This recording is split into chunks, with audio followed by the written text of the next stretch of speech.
What's up, guys? Welcome to Fitter Food Radio. This is episode 209, I'll have you know.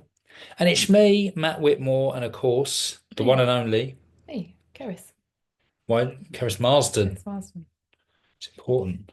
I don't like intros. You know, No, we bored of got an saying intro.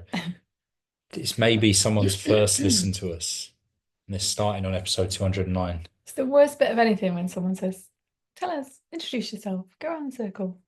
Yeah, we're I've not said this doing before that. on the podcast. It's just I'm not no, asking no. you where you come Um, from, I just what you don't do. like introducing myself. I don't like it when someone puts a spotlight on me in a group and says, and that, like I've said this before on the podcast. It's my worst nightmare at an event when it's like, go around the room, say your name Oh and yeah, everything. that I can't stand. But I on think podcast is like introduce yourself. Or on another podcast, people go, tell us a bit about your story. And I'm like, oh God, like how do you get it right? Do you know what I mean? Share enough that you're interested in, but don't start boring people. But then like it's always, I don't yeah. know. It's one of those things I overthink massively. One of many things that I overthink Just say. massively. I can see from your face. If overthink was a person. Yeah, but I wonder if there's anyone that goes, oh no, I love that bit of anything, like introducing myself, saying my name.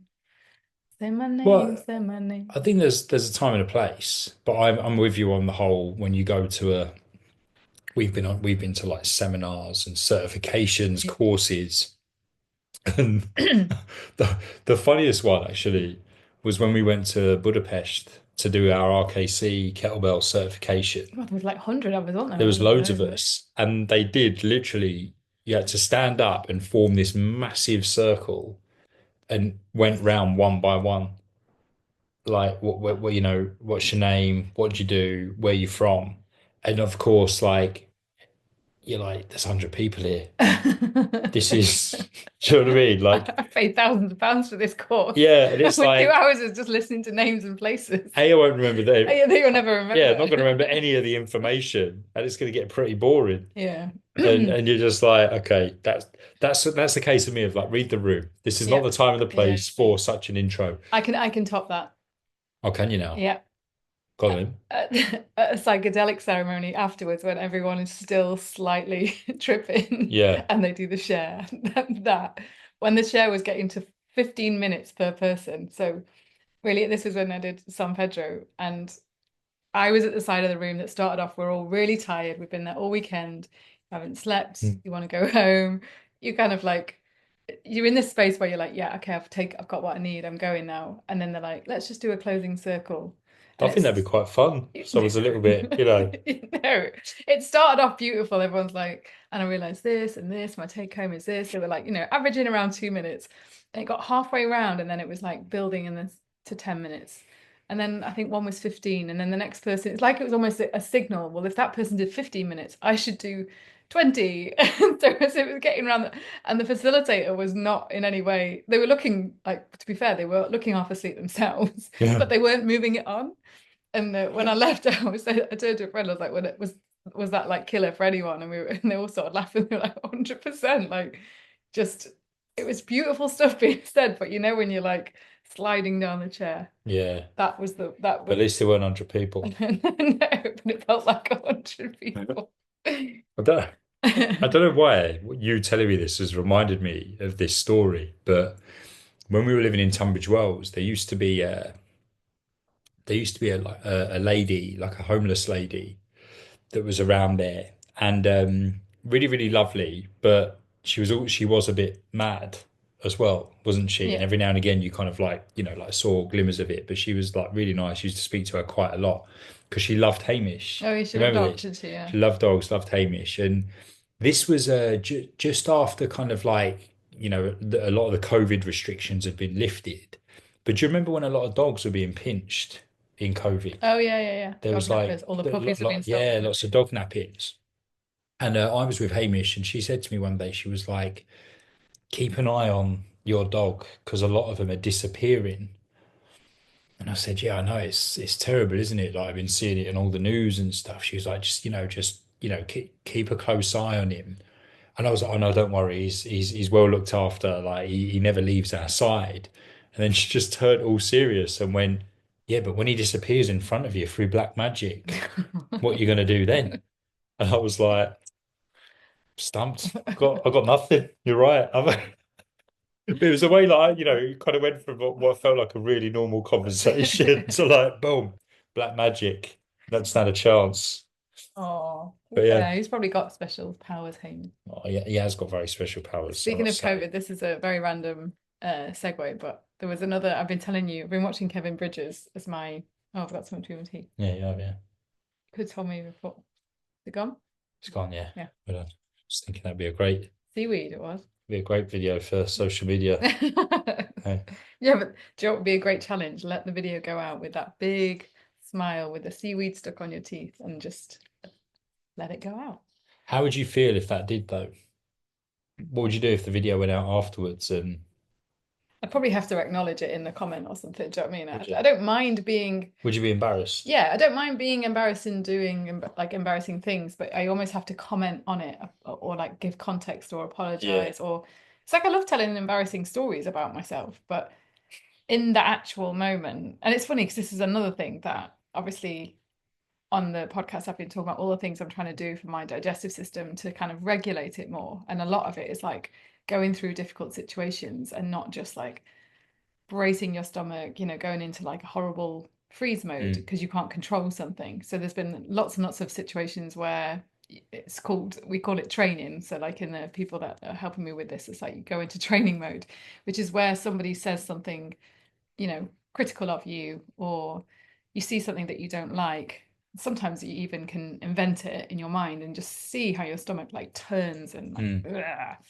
But then you let it all happen. So don't try and fight it. And some people are doing in the mind body space. There's a really amazing practitioner called Simona Irwin. She does whole sessions on embarrassment because embarrassment is what is causing people, I guess, like shame and guilt. Like we're going to talk about guilt and shame today, but to feel horrible. And then the thing with embarrassment, or especially socially, like think about social anxiety, is embarrassment can generate social anxiety and overthinking, and then it could create avoidance tactics. Mm. So because you got embarrassed about something, you never want to go out again or see people, or do you see what I mean? And this is where I think we're destroying our social connections because we're not very good at riding out uncomfortable parts of social connections. Mm. We should be able to take confrontation. We should be able to be criticized and respond. We should be able to speak our truth. We should be able to, someone crosses a boundary, we could let them know like very quietly and calmly rather than like rip into the, something innate like the remote control or the laptop later because we're angry that someone crossed a boundary. And just like on that note, there was a really interesting, I was kind of feeling like a bit battered one day and I was like snapping and snapping and snapping. And so when I had a session with my therapist, she was like, boundaries got crossed and you got angry, but you didn't voice that. You didn't express that. So you just got bitchy Mm. and took it out on all the wrong people and said all the wrong things at all the wrong times. I even saw myself doing it, which is kind of an advancement for me. I was like, yeah. I was like, what the fuck are you doing? Like, it's like I had, emotional Tourette's. I'd be like, don't say that, don't say that. And then I'd be like, and just say it. Like, Yeah. but at safe times to people that I knew that could take it.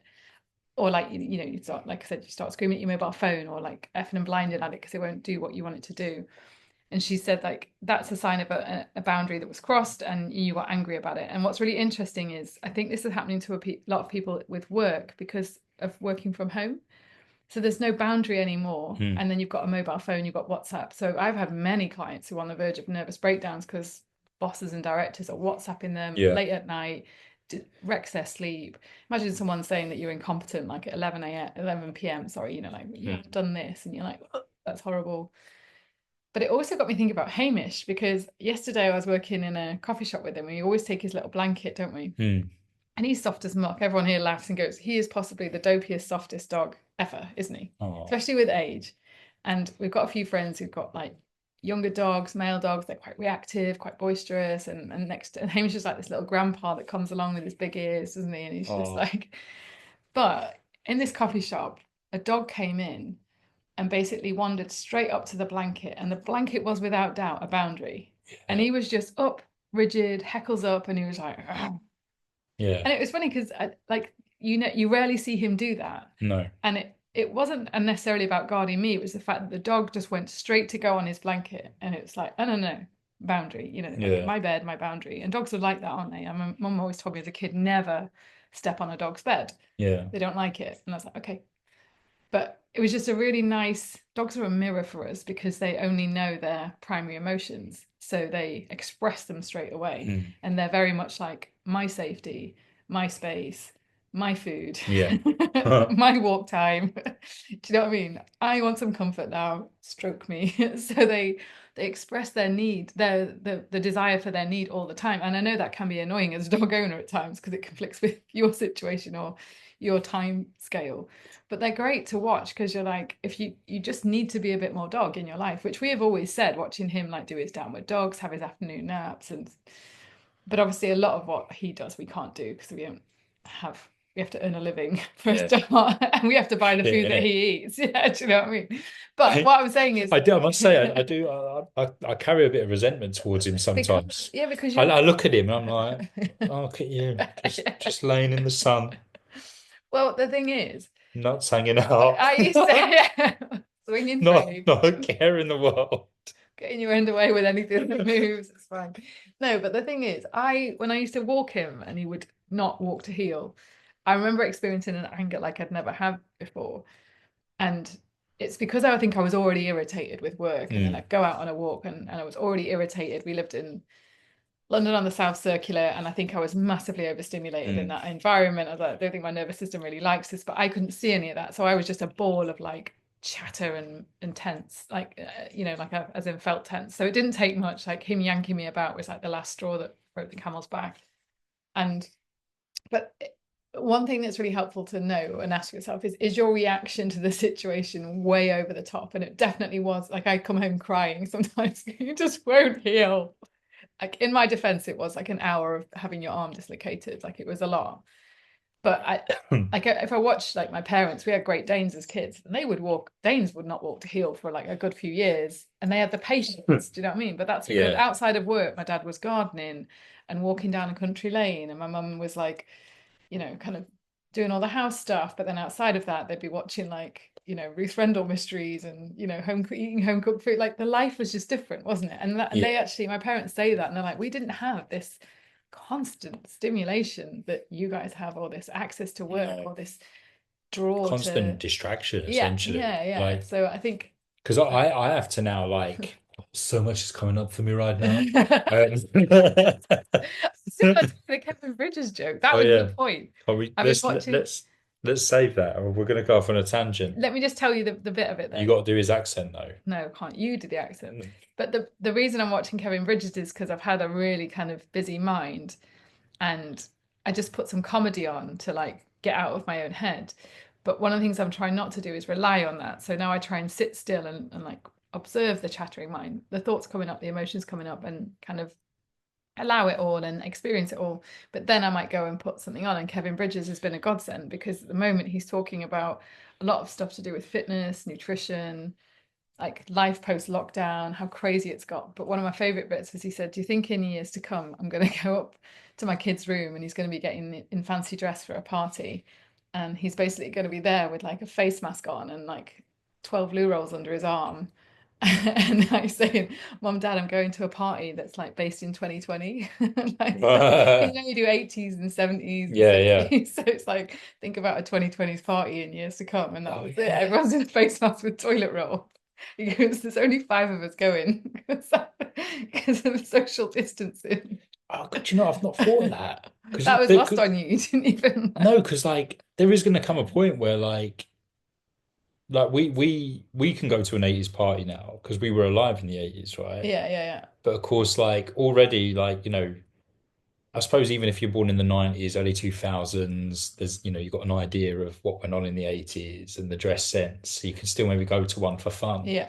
But there is probably going to come a point where because no one goes to a 1700s party, do they? Do you know what I mean? Like, where do you Yeah, draw the there's fancy line? dress and people might dress Yeah, like yeah. that. Do you know what's interesting is anything post the 90s onwards, you can't really have a fancy dress party because there was no distinguishing. It's all cycling back round all the Mm, time. Like if you went in flares, you could get them in H&M today, as true. in like, the Yeah, it's come full circle, isn't boot it? cut denim Mm. stuff. And then now I think there is no look. Whereas again, this is because there's so much, I guess, consumerism's gone mad, hasn't it? Like as Mm. in manufacturing and everything, that anyone can dress in anything. Whereas obviously it's like the four channels we had in the 1980s. There was just certain key looks and and fewer clothing Yeah. manufacturers. So everyone dressed in a certain style. And now it's just evolved, which is kind of nice, but you wouldn't look that different at a 90s party. You would No, just be you'd be wearing Heather Shimmer lipstick if you were a woman. I don't know what that is. Obviously, I know it's lipstick, but Heather Shimmer, Yeah, no idea. that was a lipstick everyone brought at school. Really? Yeah. What's that, like silvery or something? No, Heather Shimmer, like Heather purple, like yeah, so yeah, a shimmery purple. Oh, Heather's purple. Yeah, Is it? yeah. Okay. Do you know what's funny? What? I was thinking feather. Oh, feather shimmer. Yeah. Are When you you all said right? Do heather, you need another coffee? maybe.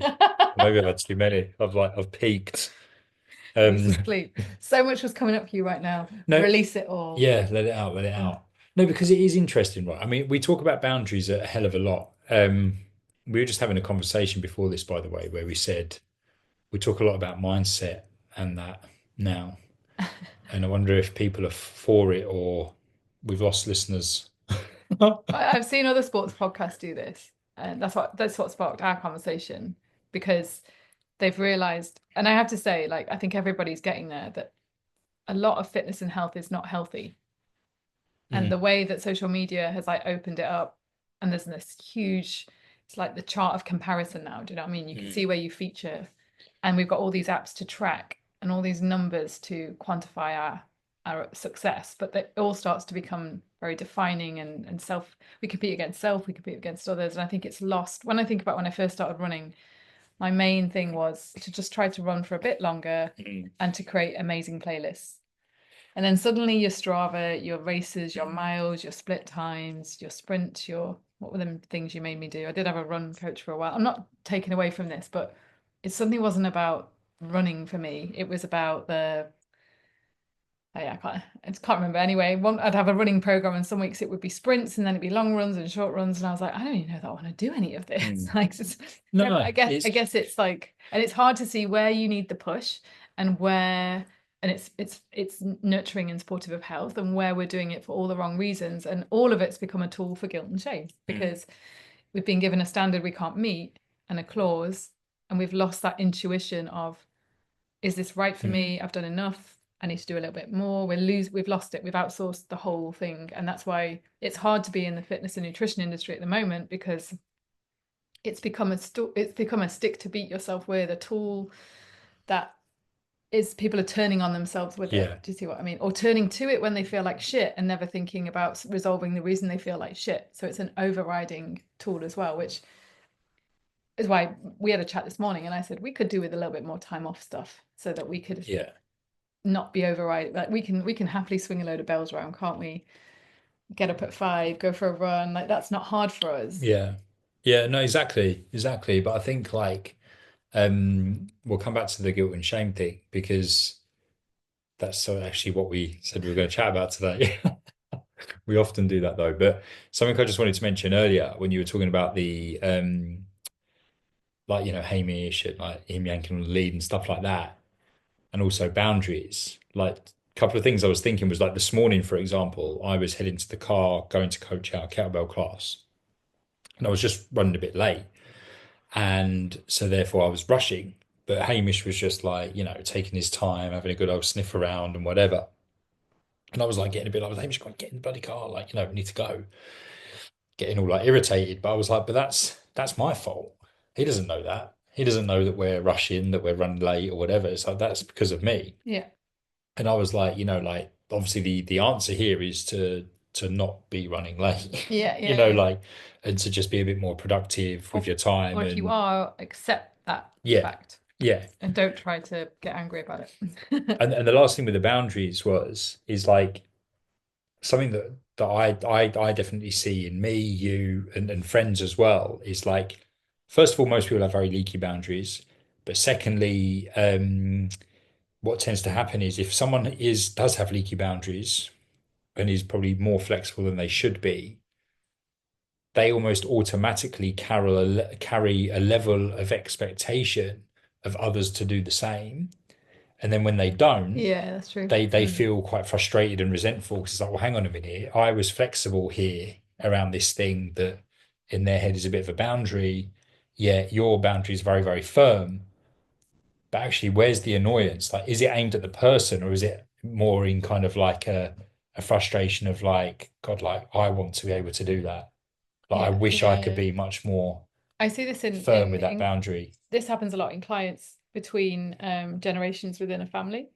So there's like no boundary between parent and grandparent, and then kids and kids getting older and teenagers, and it just like reverberates around all of it because nobody's putting boundaries in place, no one's respecting boundaries, nobody is expressing needs that must be met. So everybody's, like you said, leaky boundaries. We're just hemorrhaging everywhere Mm. and resenting the whole thing, and nobody is happy. So, I think with age, the hard thing is I think this comes right back to guilt and shame, because the reason that we let the boundary leak is because we feel guilt and shame if we put the boundary in place, Yeah. like that. And that's especially true of elderly, and we're going through this at the moment with Hamish, to be fair, because he's getting older and we're having to adapt everything. We're not getting angry at him just in that Yeah. sense. So we're adapting everything, and it's creating this huge sadness and this realization that he's not going to be around for ever. And No. you've always known that, but you just take so much for granted. Whereas now, like, we're having to bring him back from walks, we can't take him on longer hikes. He's getting tired more. And where he used to be, like, you wake up and he's on the doorstep, I'm having to drag him out of bed, which is cute, but I'm like, oh man, this is sad. Like, he's an old man now. Yeah. And I think everyone has this with an elderly relative, but when there isn't much kind of gratitude back, or like appreciation of you going that extra mile to create comfort, to create safety, to look after them, which there is very little, let's face it. If I could see this, like, source from 10 years of working with people, that you get a very little appreciation from Yeah. elderly people, because they're cognitively, often they've kind of like deteriorated somewhat. But what's amazing is they'll sing the praises of the neighbor next door that does Sweet Fanny Adams, or the son or daughter that never rocks up. Do you know what I mean? So it's Yeah. even Yeah. worse that they praise everyone but the person helping them the most. It's this strange pattern. There must be some kind of like primal kind of instinct going on there. I don't know what it is. Maybe it's to get more support by not saying thank you. I don't know. But it then comes down and affects the next two generations, because that the parent's angry because the parent of the parent is not showing appreciation, but then they kind of look at the kids and they're not really appreciating them either, and then they realize they have no life and have no joy and nobody appreciates them, Yeah. and so they start shouting at the kids because they can't shout at the grandparent. Do you see what I mean? Yeah. So Yeah. it creates conflict across all the generations. And I think a big part of this is there is no village anymore. There's no village helping out with the elderly. There's very few neighbors popping in and helping out with. So people are having to go way beyond their capacity to support their elderly relatives, to support their teenagers, to intervene in their teenagers' mental health issues, because there isn't a kind of like aunties and uncles that can come by and take the reins there and help and be a second person to come. And it is really sad. But I do think it's going full circle a bit, and people are trying to recreate that Yeah. in communities or online, or in looking at what, less time in technology, more time in nature. I think it's coming back, like. But you definitely like, I think it's definitely like I suppose like a bit of a cultural thing in that I feel like you definitely see more like I'd say there's definitely a bigger community kind of like vibe out here, like on the west coast of Portugal. Yeah, Say, but then going back to the UK, I'd say more like in smaller towns yeah, and definitely. stuff like that. But when you go into the bigger cities, it's not so much. It's just a slightly different culture, different pace of life, Yeah. and things like that. Like, Well, I get a good question is like, how well do you know your neighbors? And mm, we struggled, didn't we, as soon as we started moving around. I yeah, struggled ever since I left, like, a small town in Cheshire, like where I grew up. I never had yeah, the same sense of community, no matter where I lived. And even it's weird, you try, but I guess as an adult, you have a different schedule, don't you? You work in long hours, you're mm, exhausted, so it's tough. Like, but I think, yeah, I do think it's that thing of what you're finding is certain humans are trying to be all things to everybody, mm, and that's one of the reasons their health is just deteriorating. And it's interesting because the there's a lot of kind of mind body philosophers out there saying if you've got an autoimmune disease, the body's literally turned on itself. If you've got constant inflammation, the body's literally like, within conflict Mm. with itself. Like I've often said, my digestive system, it's literally my body's eating itself. It's all of the things are going wrong, and it's everything's in the wrong place at the wrong time, and so it's digesting itself rather than digesting my food. And there's like a message there. Do you see what I mean? And if we carry on doing what we've always done, we'll get what we've always got. But breaking the cycle is really hard Mm. because, as you know, we had a big chat about this morning. The first thing you're going to have to ride through is tremendous amounts of discomfort at feeling things you've been trying not to feel, and tremendous amounts of guilt and shame. Mm. And underlying all of that is just quite a lot of probably deep sadness, fear, and anger that you've repressed to show up in life. And Yeah. feeling that is like, so one of my tasks that I'm supposed to be doing, and I still struggle, is just, so with my meditation teacher, she's like, go and take regular breaks and just lie down in nature. Don't try to soothe yourself or comfort yourself or listen to this or listen to that. Just be and allow everything. So allow anything that comes up somatically in your body, in your physiology, allow any gurgling, any pain, any symptoms, allow thoughts, allow feelings. Don't move. And if you last a minute, brilliant. But then build up to 2, 3, 4, 5. But even just taking the 10-minute break can create guilt and shame because, oh, Hamish needs to be at the vets, or we're supposed to be doing this, or Yeah. da, da, da, da. Well, I think as well, it's like, like so many people have an attachment to the past and they carry a lot of shame around, you know, what weight they used to be, Yeah, how many miles they used to be able to run, yeah, and they keep comparing it to where they are now. And I've lost count of the amount of clients that when I speak to them, it's like it's all I used to be able to do this, I used to be able to do that, I used to be very disciplined. And it's like, well, so it's still in there, but there's a reason why, things have gone the way they've gone. yeah, And I think like that's part of the coaching is helping people to, not necessarily remove, what feelings come up. Because I have it about certain things. I look back to like, like certain areas where I used to have better boundaries around. I used to do this, used to do that, like, like in like sporting achievements and things like that. But it's like, how well does it serve you if you keep just carrying it as this like this shame of, essentially saying like, we used to be able to do this, now you can't, now you're fat, you're unfit and you're undisciplined and you know what I mean? You start repeating this like story, this narrative to yeah, yourself.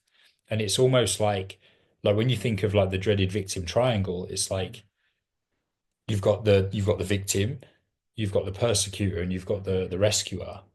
And it's like most people, almost they're their own persecutor.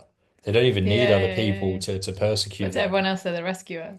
Yeah, like Yeah, they're constantly like yeah, like going to town on themselves, like persecuting themselves, and they stay in victim mode because they're like, oh, this is how I used to be. I just can't do it anymore because now I'm older. Now I've got kids. Now my job's more demanding, and this, that, and the other. And then maybe every now and again, like a rescue will come in the form of I don't know, maybe a comforting word going, oh, oh, don't worry about that, don't be so hard on yourself. And then the cycle repeats. Like there's so many different examples of what it could be.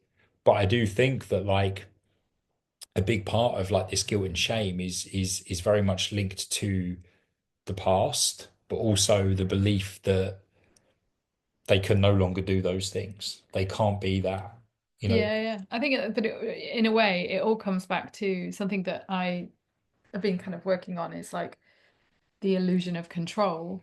Because in the past, I think what we're all really good at is we found ways to control certain aspects of our life and to control maybe our fitness, our health, our body composition. So be it with exercise, with the way we're eating, with supplements, and we could control our sense of self and even our sense of self-esteem maybe by getting qualifications, better cars, better houses, looking good, buying clothes. Take any of that away, and some of it might have been taken away for you. So for a lot of people that we work with, once they started to have kids and families, and then other things came in, other complications, children's illness, their illness, money struggles, career struggles, not able to get to the gym, injuries, joint problems. And what's happened is all these things that you thought were controlling suddenly got taken away and you feel like you've lost control. But the thing is, this is, and you can only see in the future a fuck ton more of fear because you're struggling to control it now, and there's a good chance this could get worse. So that to your mind is like basically a real living nightmare. Do you see what I mean? So it's like you had your back injury recently and it's kind of niggled a bit this week, and you said my brain is going like this, what if this, what if this, what if that, and what if Yeah. I, and I said to you, like, what if you couldn't train for 2 years or something, like with a serious back surgery or injury? Like, I have never seen that happen to you. What would happen to Matt? It would be one of the most transformative experiences because you've had your biggest coping mechanism crutch, which is also something healthy, and that, you know, I'm not going to argue with that, but it's also for you an essential thing in your life that you don't want to go without. So take that away from you and what happens to Matt? Like, it's a complete identity crisis in a way. And I think, but what is really powerful is if this is happening to you, because it's kind of definitely happened to me, and to some degree I think you're moving into this as well, is you realize that you'd created a false ID and a false sense of security in things, and a false sense that you needed control. And one of the best things that we can all start practicing is just surrendering, because Mm. life is going to get worse. But do you know what? Life is also going to get amazing at times. So Hell yeah. we have to break this idea, and we have to start to look at fitness and nutrition in a very different light, as this is something that needs to feed my soul and help me get out the bath when I'm 80 Mm. so that I'm not depending on people, or I don't have a fall. And but by the way, and I say this because I have lots of menopausal clients who are petrified of osteopenia, osteoporosis. Some have it already, like osteopenia, and they're trying to take all the supplements, and they're like, I want to get to the gym 4 times a week and lift weights, but I hate lifting weights and my joints are killing me. It's, how is that helping? You know, Mm. so there's ways that we can all move, and we can create enjoyment in that, which we've all lost that notion of. You love lifting weights, like, but for me, I think I've got to a point where, like, I've lifted so many weights. For me, it's just this functional thing I do to keep my joints strong and healthy, which means I can do it once a week, twice a week, no more, you know, Mm. and I do the minimal effective dose, and that's that. The rest of the time, I want to be hiking. I want to be out on having a bike ride. I want to be maybe learning a new skill. I'm looking at surfing again just to see like how I feel. And if 2 sessions I'm like, nah, I'm doing this because ego wants to do it, then I drop it. If I love every minute in the water and time flies by and I don't want to get out, then I love it. Do you see what I mean? Yeah. So there's ways that we can assess.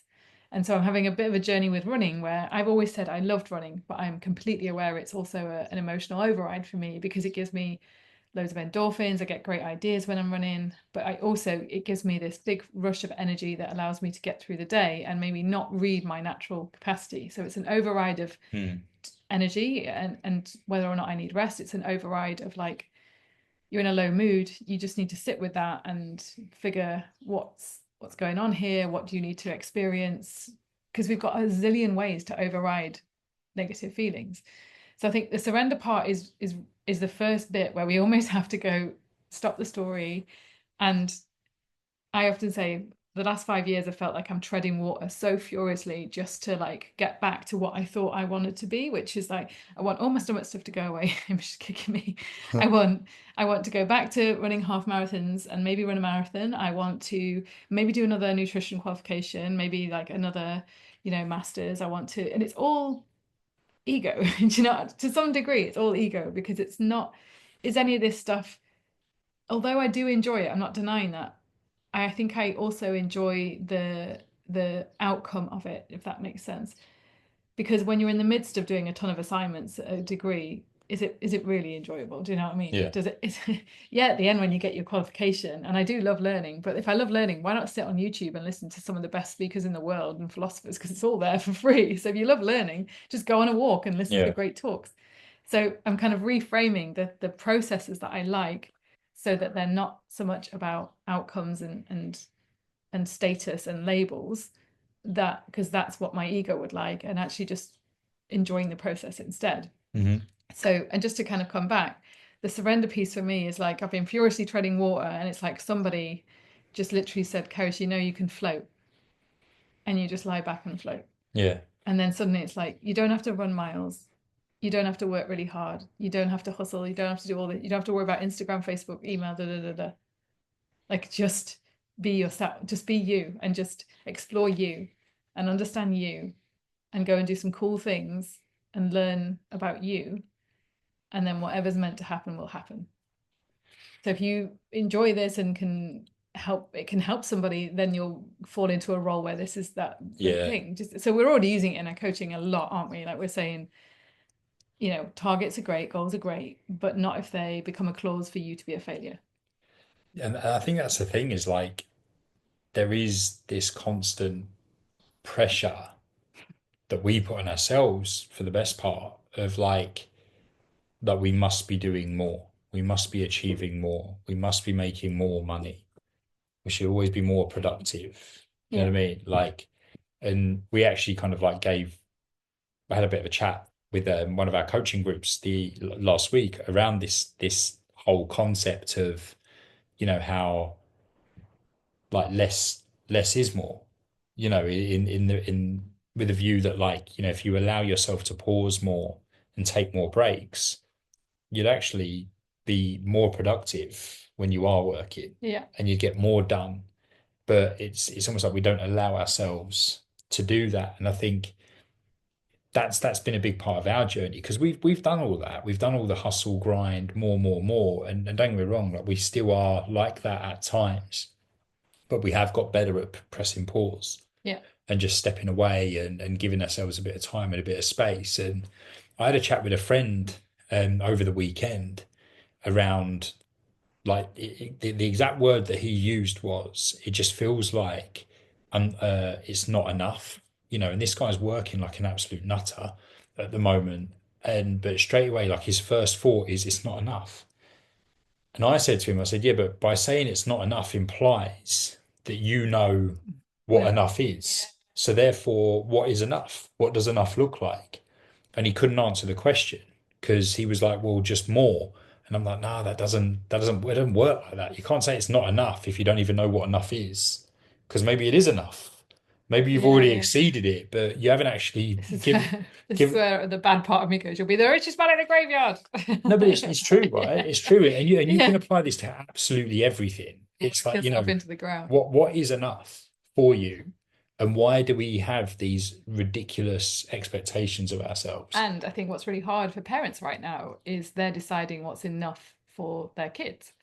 Do you see what I Mm, mean? That is a hard, and as a parent, I mean, we're having as dog parents a fight about how much to feed Hamish at the moment, aren't we? Because I am like, he's dying. Let's just feed him loads of chicken. it's And you're not like, dying. no, I know, but he's like, he's deteriorating, isn't he? And so I guess he's an old man, and Yeah. you know why, you know.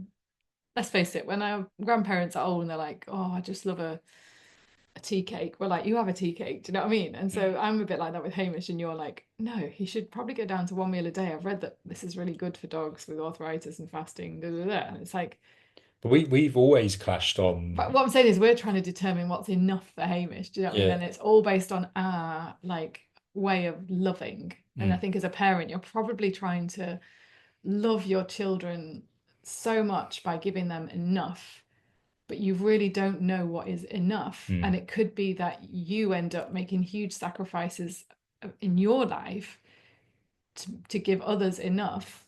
And it was never meant to be that way. Do you know what I mean? And mm. it was never your purpose. And for all you know, they don't even want it. Like it's just Yeah. really interesting that we create all of these illusionary things, and then, like you've said, it affects our health and our longevity because we feel we have to, as I've said, like work excessively hard, or even when we're not working, we're worrying. And even this year, when you go, right, if I said to you, we're coming up for halfway through the year, does it feel like we've had half a year? We're not No, far off. no, it's mad, isn't it? Why is that? Because Why is time going so fast? because always doing. Yeah, basically. So we're never bored, we're never present, we're never sitting like for long periods of time, just absorbing, in the garden, everything, the bird song, the nature. We don't. And so time for us is another stick that we beat ourselves with, because we fill every bit of it and then we race through the day trying to stick to this like timetable. Mm. The bit that we block out for rest or relaxation gets wiped off the agenda really fast. And so time is going really quick, but it's also our worst, I guess, one of the worst traits is rushing, Mm. because it doesn't give us the time for clarity around decisions. So if you're like rushing into kind of work deadlines and trying to tick stuff off and projects, or you're rushing into family plans, social plans, and just packing out your week, like you'll lose all intuition because you're just in life. And so Yeah. you're triggered left, right, and center. Like we notice this, we go out with friends and they'll say things that make us go, shit, should we be doing that? Should we have that? Should we have put all our money into that ISA account? Do you know what I mean? Like suddenly you're in those social situations, listening to what everybody's doing and Second guessing yourself. second guessing yourself. And then there's all these new things that everyone's finding out about super fast because of technology and social media. So we're just hit with tidal waves of information. We've got too much information as it is, and then there's more tidal waves the more that we do. And so, I often say to clients, you need this destimulation phase before your body does it for you, and just and your body will do it for you if it wants to. Yeah. It will be one thing after the other, it'll be an injury, and the next thing you know, you're back in bed. Do you know what I mean? So it's almost like before you get there, do a destimulation phase, create space. Every time you pick up that phone, know that you're a human doing, not a human being. And like see yourself doing it. If you can just see yourself doing it first, like, oh, there she goes, she's picking up the phone. What's she doing? Oh, like she's supposed to be going on email, but now she's on Instagram. She doesn't Yeah. even know how she got on Instagram. And now she sees this. And then that's made her think about this person on Facebook. She's gone over to Facebook. It's crazy. Yeah. It's addictive, and it's like a waste of our life. And then we turn around and go, I've got no time. Like, No, but that's the thing, and we've spoken about this before. Of like, like people do need to take ownership, yeah, and this is a journey I've been on, and I've corrected my language around things of like saying, "Oh, I didn't have time for this," or it. But I'm like, no, no, actually, it's like, no, you did have time, but you chose to spend it doing something else. yeah, yeah, Like, you didn't make the time. It wasn't a priority, and sometimes. Well, in fact, all the time, that is the harsh reality. And what I mean by that is like, I'm not saying people aren't busy. I'm not saying people don't have hectic schedules, but it's like, but that's your responsibility. And that's when it does come around to boundaries and go, I'm not going to say yes to this many things yeah, because my yeah, life is carnage as a result, and I yeah, don't have the time or the headspace to do the things that yeah. I would like to do. So If you we, took, like, as I say, if everyone kind of took ownership of, if you had this Sunday was supposed to be a day of rest, and we said this week, and maybe if you had a meeting with everybody that you're like a household meeting every Sunday. We mm, know a couple here, and they do this really nice thing where they meet and they talk mm, about they're both self-employed. They talk about their business goals for the week.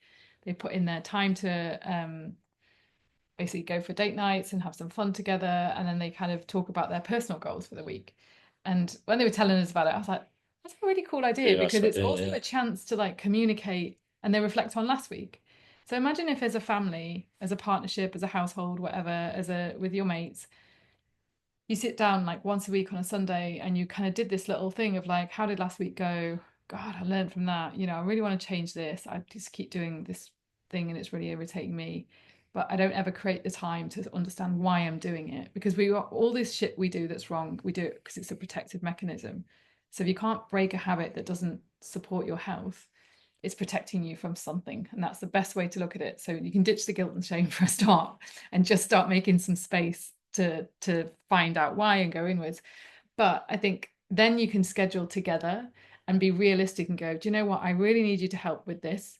And then I can do this, and we can work as a team and like bring back the community aspect yeah, of like a household, and then, and plan some fun and keep each other accountable. And some of that fun, by the way, should just be you on your own so that you've got me time, and so often with clients, I'll say, like, we talk about what is fun to them, what they enjoy.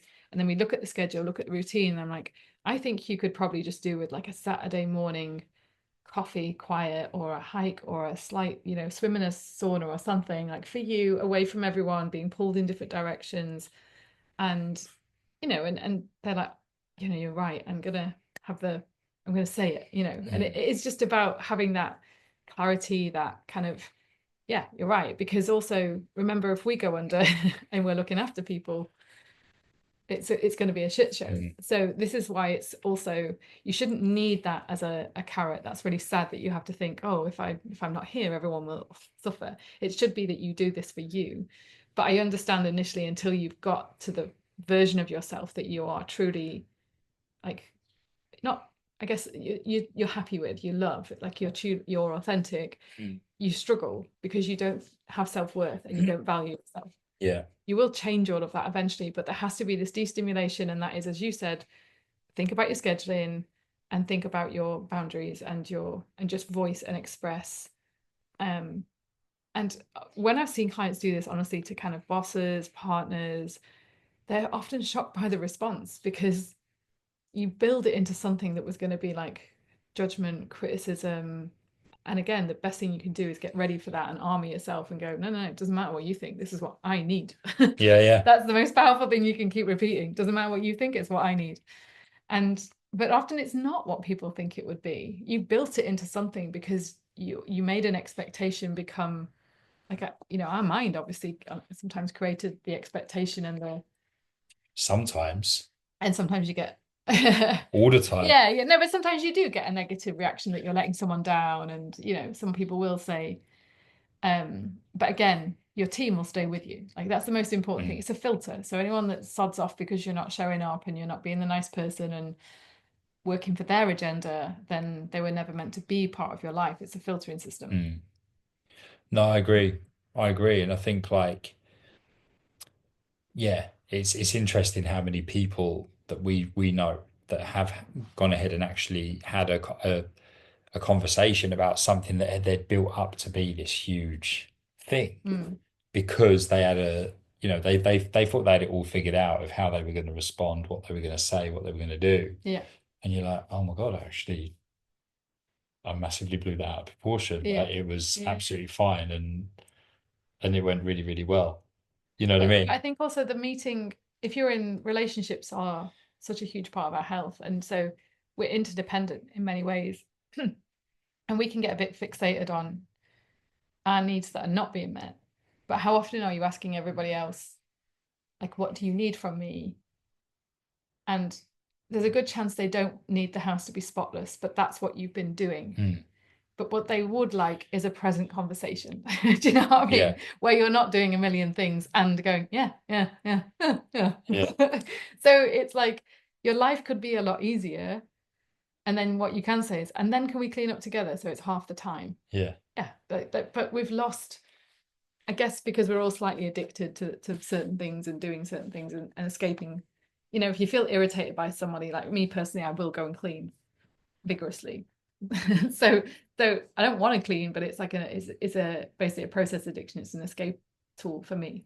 Well, it's like whenever, like, if I've been away, for example, like you'll have it in your head that like you want the house to be spotless when I get back. And I remember once, like you were busy with work and stuff like that, and to be clear, like the house wasn't in a mess. But I remember you kept like Apologize. apologizing. You're like, I'm so sorry. I really wanted to come back. Really wanted you to come back and the house just be spotless and this, that, and the other. And in the end, I think I got a bit shitty with you because I was like, "Look, you're doing my head in now. Like, shut up, apologizing. Like, it's not even an issue in the slightest. I've been away. I've missed you. I just want to spend time with Yeah, you. I don't yeah, care about the house." But like, you had created this attachment to like, oh my God, the house is not spotless for Matt yeah, yeah, when he got home from his trip. yeah, And it's like, and I think that's the thing, guys, is like it's for me, it's like what is it we're creating attachment to unnecessarily and blowing things out of proportion. And I'll be honest with you, this is the probably the conversation I have every single time I speak with a client. What's the attachment here? What's the story here? And I'll often like, message people when I'm having a back and forth on WhatsApp with them and just say, well, what's the story here? What are you Yeah. attaching to You've this? also got a big battle, which is interesting. Just bringing it back to kind of exercise and food is like we have various different clients, don't we? Some are really kind of restrictive and controlling with their food, and we're kind of getting them to ease back. Some are kind of like resistant to actually eating healthy, like full on resistant. They've got all the knowledge and won't do it. And then also you've got some interesting clients where you're trying to get them to train less and they just keep overriding you, but then saying, I'm not losing weight. And you're like, but you're overtraining, which is causing you to probably overeat and under Yeah. rest and under recover and not build muscle. Like you, Well, I what's did. the purpose of setting out on a program? And Yeah. you know, so, and even in class, I think we mentioned this on last podcast when you were like in a kettlebell class, you said, I only want chest to floor push-ups. And every single man in the room rushed the push-ups to get them done quicker. Yeah. And no one did chest to floor. And I think there was me and the women were just on our knees or whatever doing like chest to floor because that was what we were supposed to do. And the men all finished first and they all kind of went and sat down on the chairs, and you were like, I'm glad everyone listened to my chest to floor. But I sat there and I was like, if the point is to build muscle and Yeah. then you do the full range of movement properly. Do you know what I mean? I was like, why are you doing the reps fast, like Yeah. in front of other people? It just made it just, I don't know. You know, when you like zoom out and go, this is really strange human behavior when you look at it that way. Yeah. Because surely you went to a class to get stronger and fitter. But when you start ignoring the instructor so you can be the first to finish, but don't do the exercise properly, now we've lost the plot. That's just competition, isn't it?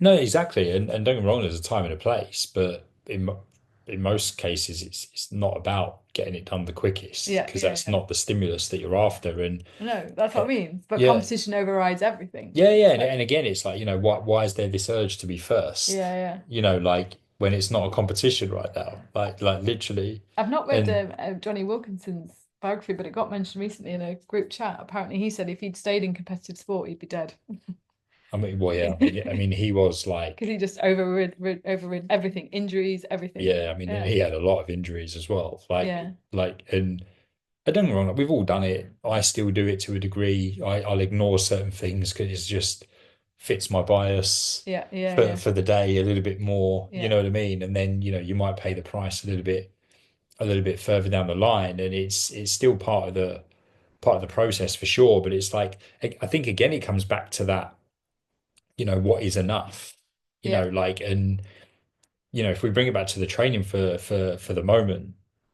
Like I was speaking to a client the other day, one of which who I've been having this battle of getting them to do a bit less, that kind of classic less is more. yeah, And I said, look, like it's not about like because there is that words like I don't feel like I'm doing enough. And I'm like, that's because you set this really hard bar for yourself yeah, of yeah, that you must do something every day.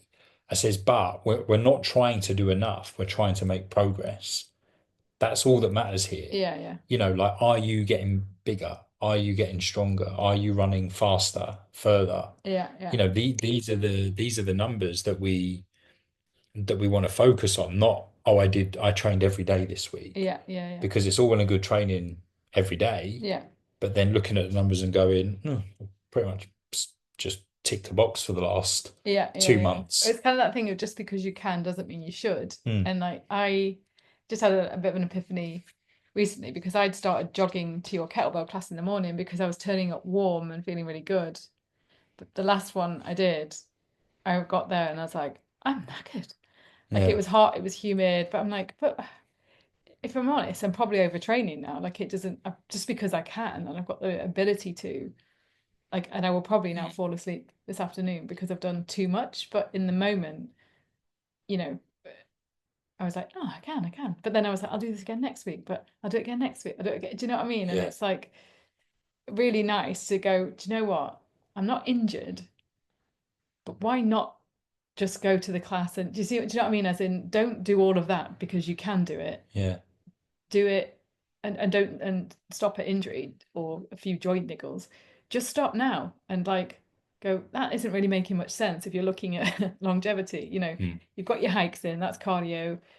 You can do your afternoon dog walk, just go and do the strength class. That's it. yeah, Yeah, it might be nicer to jog there and feel a bit warmer, but like jog a bit more, jog for a minute on the spot or something. Do you know what I mean? I don't know. It's just been really nice to go, there she goes again. Do you know what I mean? Like, oh, I could jog there. Oh, I could jog home. This is drugs for me. Do you know what I mean? It's Yeah, like yeah. next thing you know, I did that for over a decade, like ran to and from the gym every day, trying to do it a day. It's like, But maybe in your subconscious, there's a little bit of that going on. We spoke about this whole thing of what I used to do, what I yeah, used to be able to do, definitely. because that used to be just standard for you. Yeah, Jog to the gym and then beast yourself for an hour in the gym. yeah. Like, Jog home. yeah, that was almost like that just is what you did. You know what I mean? Yeah. No, but I think there is this whole thing of I keep looking at the zone two cardio stuff, and I'm like, do you need this? Do you need that? I don't know, but I think I like riding a bike. I like hiking, so it's like, well, you'll get enough zone two in with the things that you do. Mm, So I think it is really time for me to kind of ditch the numbers because I don't have any ambition to achieve anything. It's not my career. Do you know what I mean? Anyway, it's just interesting.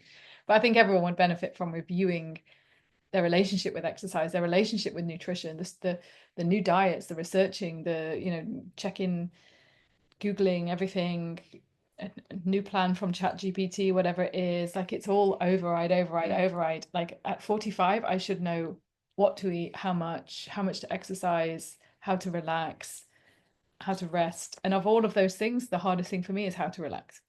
And mm, it's because I do way too much of everything else. So it's like, okay, this is the bit. And one final point I'll make is I think everyone has this fear. A lot of clients of ours on our 12-month program said, I have a fear of boredom. And so the eating sometimes in the evening and weekends or drinking is like, well, if I don't do this, I'll be bored because it's like the first opportunity where we're not doing anything. And it's maybe the first opportunity that we go, is this my life? Is this who I'm doing life with? Is this how life looks? Is it downhill from here? And I completely resonate with that. But what's stopped that for me is actually going back to a lot of things that I dropped out of my life as a kid because there was no purpose to them.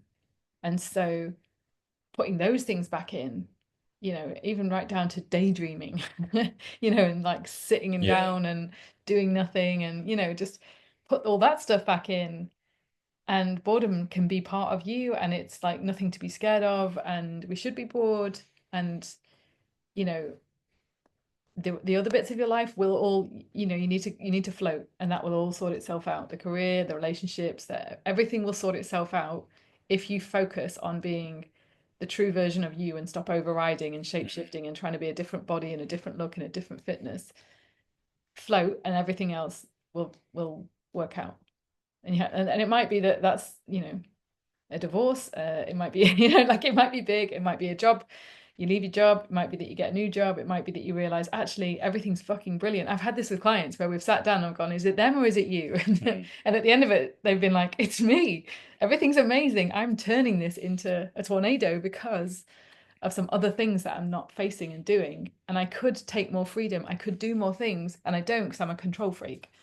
And once we start to work on that and get them to put the control down Mm, and they do more things and they go away and they travel and they have days out and go to the spa, meet some friends, have some chats, return to themselves and maybe a different version of themselves, that's when everything just fits into place. mm, And you can fall back in love with your job, you can fall back in love with your partner, do you see what I mean? yeah. Or maybe you realize those things aren't right for you. But yeah, it's a process, I think.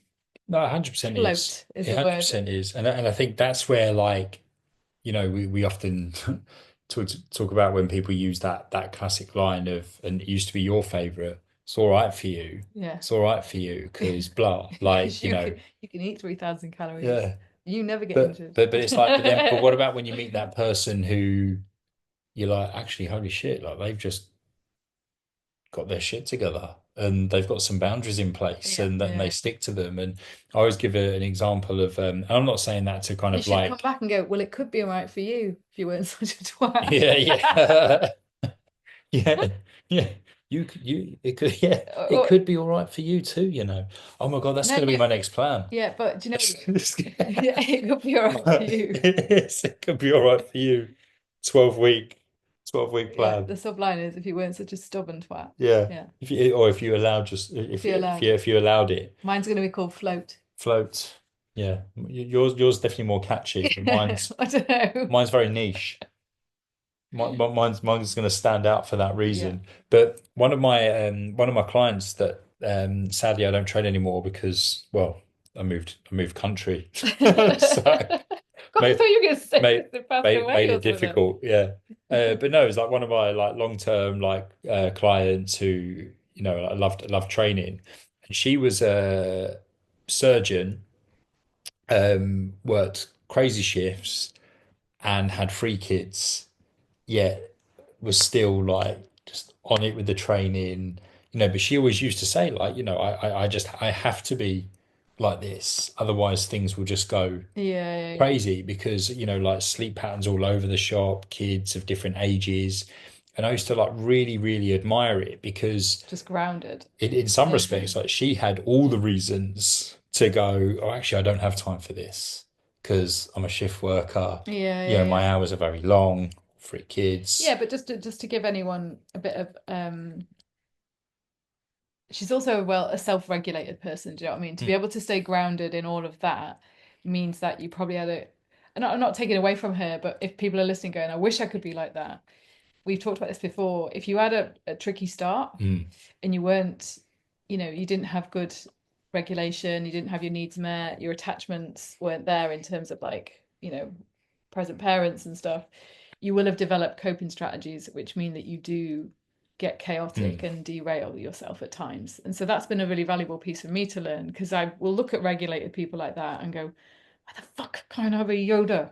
Like, why can't I be Yeah. Yoda? Why is it so hard? I mean, And then gradually you will, but you have to unfold all of the things that you created to protect yourself. yeah, and I think like, and just to be very, very clear, I'm not saying, oh, well, just, she can do it, so No, no, I know everyone you're else not can. saying that. She's Like, she's a great person to be with. Like if you yeah, can be around regulated people, you can be like, fuck, there is like yeah. it's not a goal, but it's like something to mirror where But you can be more confident about yourself, yeah, and Yeah. help you create awareness around Yeah, it, yeah, and yeah. maybe ask yourself like, how could I be a bit more like that? Like, where do I Yeah. start? And and be very conscious of what your thought process is there, rather than going, oh, it's all right for you because, and then creating this story when you don't even know. You don't even necessarily know the individual, just by going by a few bits of information that you know. Yeah, yeah, yeah. And then don't be so quick to turn on yourself and start saying, oh, I just don't have the discipline, I don't have this, I don't have that. It's Yeah, almost like, no, no, well, what could I do to be a bit more, to have some firmer yeah, boundaries, yeah. to have a bit more time for me and more of a schedule that serves me Yeah. a little bit better. You know what I mean? It's reframe, isn't it? Yeah. Anyway, Yeah. Time. time. Oh, We we're we late. we must dash. Well, we're late, but we're going to accept that fact. We're not going Yeah, to and we're not going to rush, rush. put anyone in danger. That's what we say when we're going to arrive. Always late. We were aware that we were late. However, We're slowing down yeah, time. we're pressing pause. Thanks for listening, guys. As always, any questions, get in touch, email, social media, or in person. Who knows? Yeah. You may bump into us.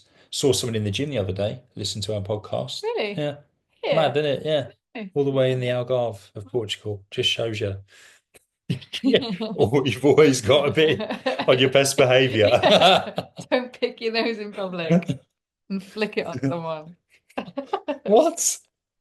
Because we had the conversation about this the other day. Oh, pick and flick. What I do quite like here is there's just I flick sorry. it at someone There's though. something about we're mixing with we recently had a meet-up, didn't we, with a load of friends, and we realized that everyone around the table was from a different country, and so we have great chats about, is it acceptable to pick your nose in your in your country?